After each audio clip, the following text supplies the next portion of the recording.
Assalamualaikum warahmatullahi wabarakatuh. Salam sejahtera untuk kita semua. Perkenalkan, nama saya Akbar Alfarhidonsi, mahasiswa ilmu pemerintahan dari Sekolah Tinggi Ilmu Sosial dan Ilmu Politik Raja Haji Tanjung Pinang. Nah, pada kesempatan kali ini saya akan membahas tentang model-model perumusan kebijakan. Yang kita ketahui, model-model perumusan kebijakan itu ada beberapa model, namun yang akan saya bahas kali ini yaitu yang kita kenal bersama model rasional. Model rasional. Nah, model ini mendorong ide keuntungan maksimum bagi kehidupan publik. Nah, selain menjadi model yang paling diterima, ternyata model ini juga banyak dikritik. Banyak dikritik. Dia mencatat, jadi pada tahun 2011 mencatat ada 9 masalah pada model rasional ini. Antara lain yaitu yang pertama, banyak manfaat dan biaya yang saling bertentangan tidak dapat dibandingkan atau ditimbang.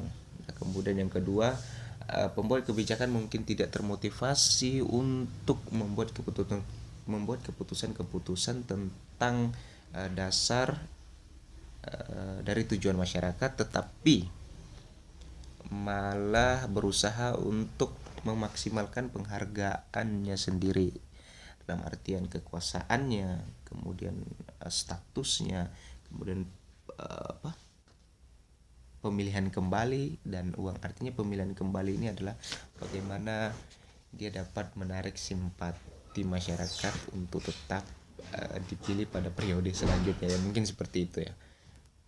Yang kemudian selanjutnya yaitu pembuat kebijakan, pembuat kebijakannya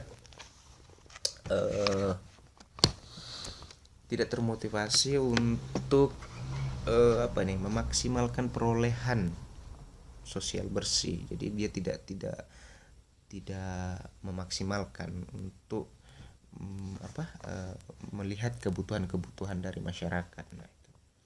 Dan kemudian investasi besar dalam program dan kebijakan yang ada. Artinya mereka lebih mengutamakan biaya kemerosotan atau mencegah pembuat kebijakan agar tidak mempertimbangkan alternatif yang diambil oleh keputusan-keputusan sebelumnya. Nah, itu. Jadi mereka lebih kepada pengutamaan investasi yang besar, sehingga tidak melihat atau kurang mempertimbangkan keputusan-keputusan yang telah diambil pada era sebelumnya. Nah, yang kemudian selanjutnya, ada banyak penghalang untuk mengumpulkan semua informasi yang diperlukan untuk mengetahui semua alternatif kebijakan dan konsekuensi masing-masing yang memungkinkan, termasuk biaya, pengumpulan informasi, ketersediaan informasi, dan waktu yang terlibat dalam pengumpulannya. Artinya dalam proses pembuatan ini, suatu dalam proses pembuatan kebijakan menurut model rasional ini, mereka akan mengalami banyak penghalang untuk mengumpulkan semua informasi yang diperlukan ini. Artinya tidak terlalu terbuka dalam hal informasi ini. Nah, kemudian yang selanjutnya, kapasitas prediktif ilmu itu di sini tidak cukup maju untuk memungkinkan pembuatan kebijakan memahami manfaat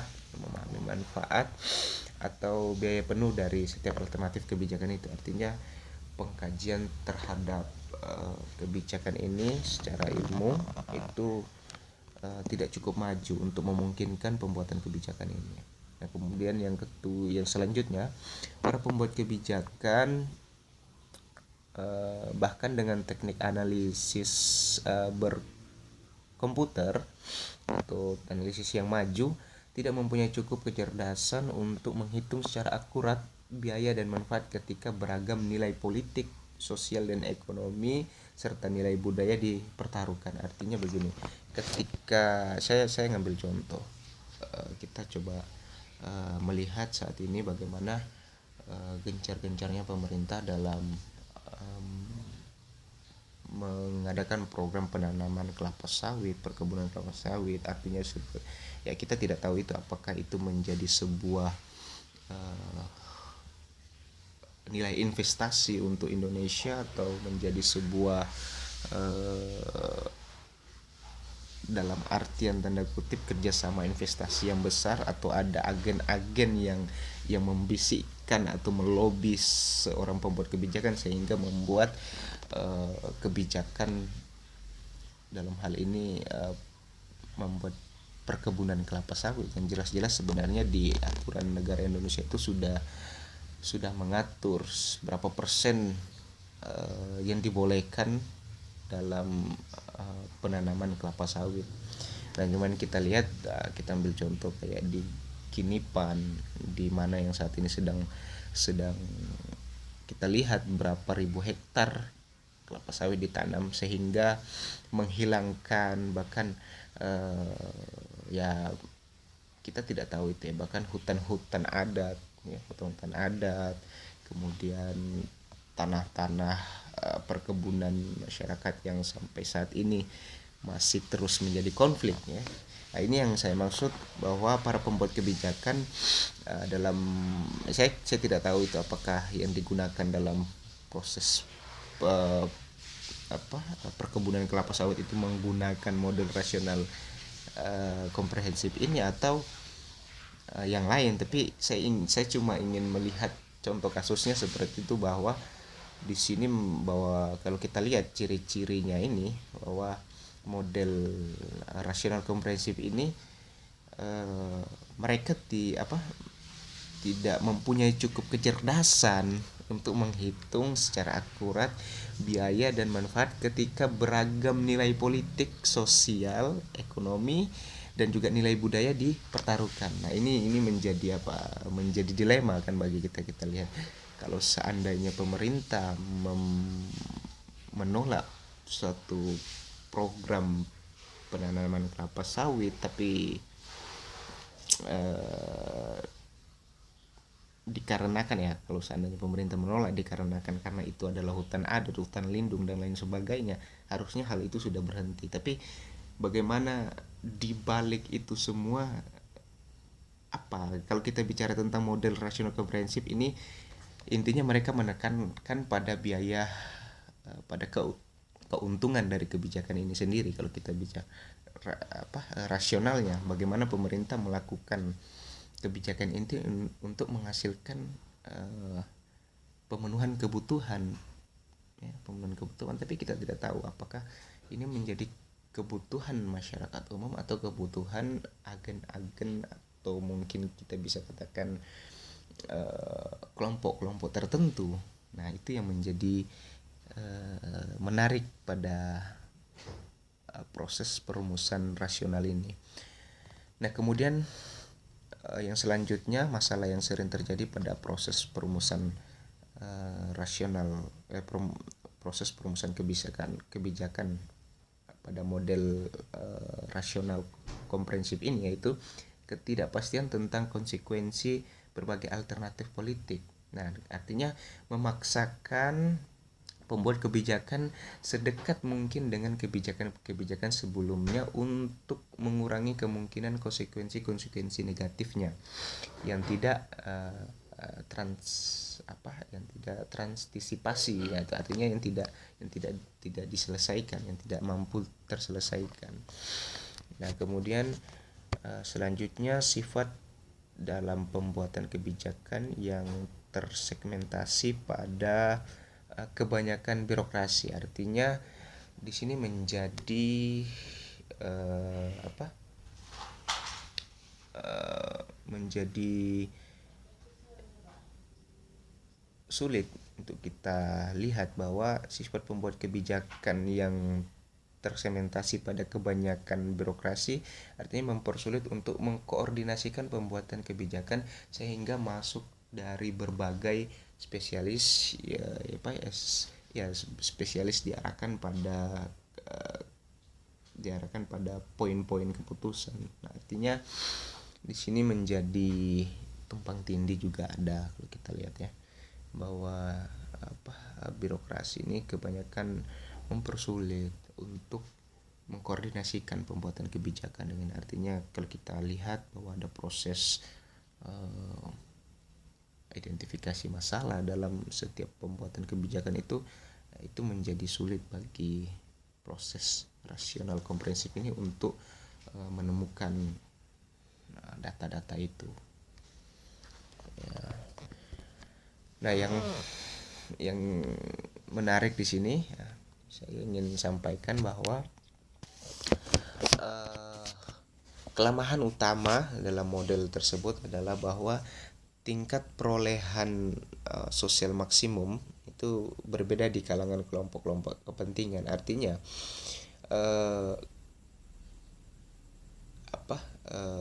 kita lihat bahwa suara maksimum itu dimiliki oleh orang-orang tertentu, ya, orang-orang tertentu untuk melahirkan kebijakan tersebut atau kebijakan apapun itu, agar supaya kepentingan mereka itu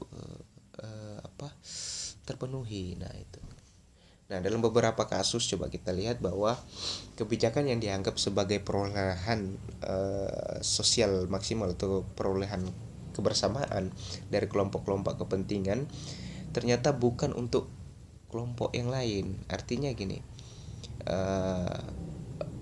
yang kita katakan bahwa ini adalah kesepakatan bersama ternyata itu adalah untuk untuk kebutuhan kelompok tertentu atau kelompok-kelompok yang lain saja. Nah, rasionalitas kepentingan di kalangan kelompok industri contohnya industri otomotif ya, berbeda dengan kelompok transportasi publik modern. Artinya gini, rasionalitas pemberian kepentingan rasional yang akan disampaikan untuk melahirkan sebuah kebijakan itu ternyata berbeda dengan penyampaian rasionalitas terhadap kebijakan yang disampaikan oleh kelompok-kelompok industri. Itu berbeda dengan kelompok-kelompok kalangan transportasi umum.